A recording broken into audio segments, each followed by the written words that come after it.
Before we dive into this chilling new episode of Silent Town, let me ask you something.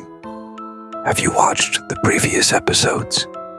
If not, I strongly recommend you go back and experience the eerie mysteries from the very beginning. Each episode is filled with hidden clues, unanswered questions, and a story that only gets deeper and darker the further you go. Trust me, you don't want to miss a single moment. Click the playlist, watch from episode 1, and let yourself be pulled into the shadowy secrets of Silent Town.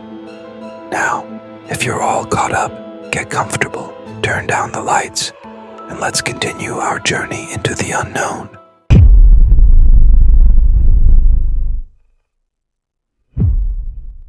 Ethan Blackwood wiped the sweat from his brow, the cool night air doing little to soothe the unease that clung to him like a second skin.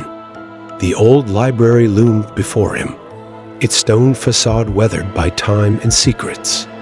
The town of Black Hollow felt different tonight, colder, quieter, as if the very streets were holding their breath, waiting for something to unfold. Ever since he had stumbled upon the cryptic message hidden in the librarian's ledger, he couldn't shake the feeling that he was being watched, not by a person, but by something older, something that lurked just beyond the edge of his vision. The note had been tucked between the pages. Its ink faded, but the words still sharp. The answers lie beneath the words you trust the most. It was a riddle, but one that felt alive, as though it were whispering to him, tugging at the edges of his mind. The library seemed like the logical place to start.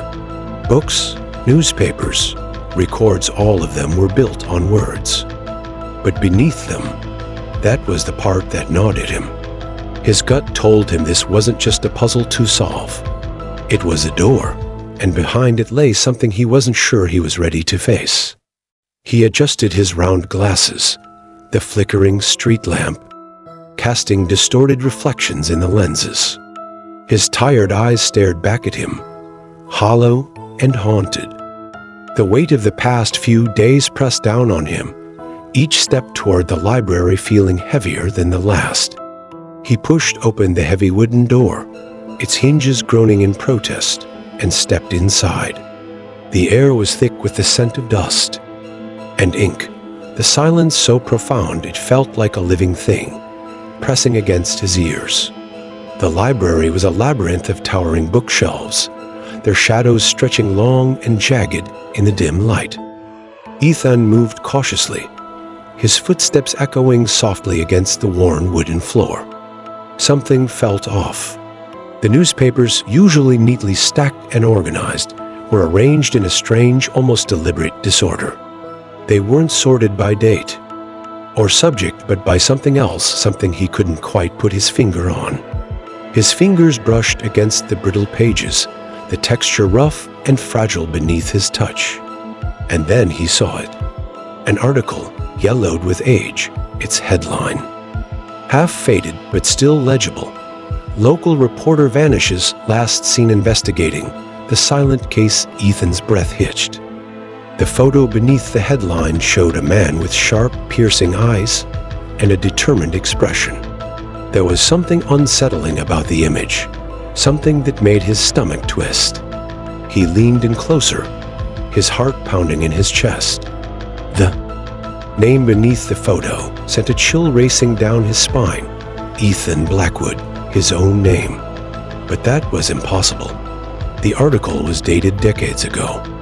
He stared at the photo, his reflection in the glass case overlapping the man's face. The resemblance was uncanny, the same sharp jawline, the same intense gaze.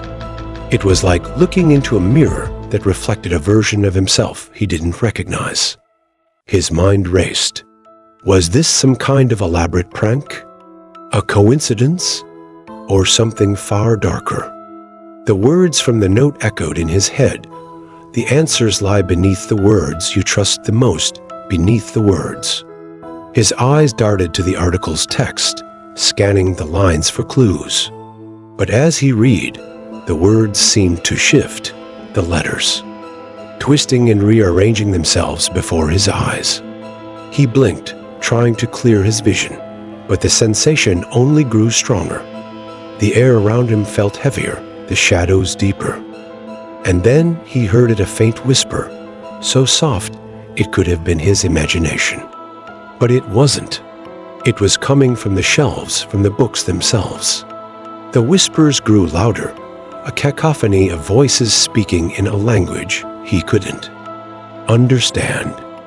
Ethan stumbled back, his heart racing. The library was no longer silent. It was alive, pulsing with the energy that made his skin crawl. The bookshelves seemed to close in around him, the shadows stretching and twisting into shapes that shouldn't exist. He turned to run, but the door was gone. In its place was a wall of books, their spines glowing faintly with an otherworldly light. The whispers grew louder, more insistent, and he realized with a sinking dread that they weren't just speaking to him. They were calling his name. Ethan. Ethan.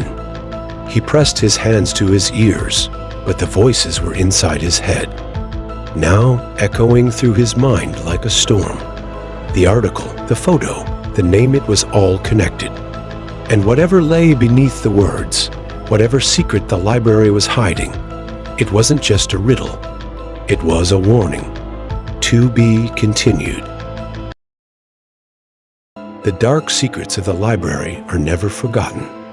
And now they have found Ethan Blackwood.